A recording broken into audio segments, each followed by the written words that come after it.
Is now a good time to refinance? Well, the first question we have to ask ourselves is, are we meeting expectations in the market currently with interest rates, or are we falling short? And the answer to that question is, we're definitely falling short. It was the expectation that interest rates would be down a little bit more than they are, quite a bit actually, by this time. And as we move towards the election year and there's more and more, as we move towards the elections and there's more and more volatility, the question becomes, will interest rates decrease?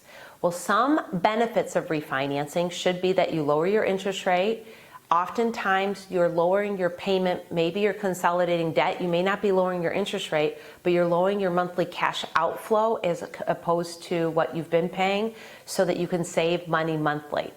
And then another benefit to refinancing could be that you're changing your loan term, maybe going from a 30-year loan to a 25 or 20-year loan. And some of the cons of refinancing are there's closing costs, and you want to know what those are and as compared to your break-even point. What are your closing costs? How much are you saving? And how long will it take to recoup those closing costs? And the third con could be that as a market is volatile, interest rates have a tendency of gyrating up and down, and after you lock in an interest rate, you're in underwriting. If interest rates fall, what happens? Do you get a lower interest rate? So here are some tips for you. Number one, back to that interest rate lock. If your interest rate is locked, you want to ask your lender, is there an option for a float down? Can you take advantage of floating your interest rate down before your closing if interest rates improve? The second thing is you want your lender to calculate your break-even point. How much money are you paying in closing costs? And then how much money will you be saving every month, and what is your break-even number of months? You want that number to most definitely be under 24 months. In less than 2 years, you should recoup all of your cost. And then you want to look at things like how much money are you saving monthly? So you want to have that calculation. And then are you doing other things like dropping PMI insurance, and are you in the best loan program? Sometimes it makes the most sense to go from conventional to FHA, and other times it makes the most sense to go from FHA to conventional. So you want to know those options and what is going to make the most sense for you.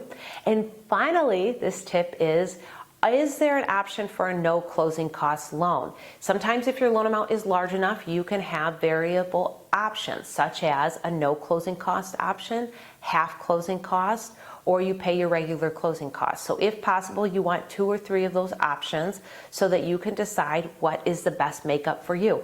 Even though the interest rate might be a little bit higher on a no closing cost loan because you're asking the lender to absorb those closing costs, it might make the most sense for you because of that break-even percentage. And if you plan to live in your home only for a few more years, that will go into a big weighing effect. So, as you can see, there's a lot that goes into refinancing.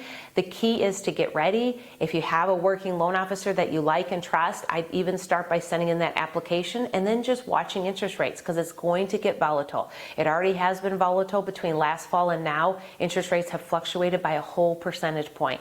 And expect more of the same as we come into November with the election. This is Dawn Connors at Mortgage One, providing you fantastic mortgage solutions and here for you when you need me.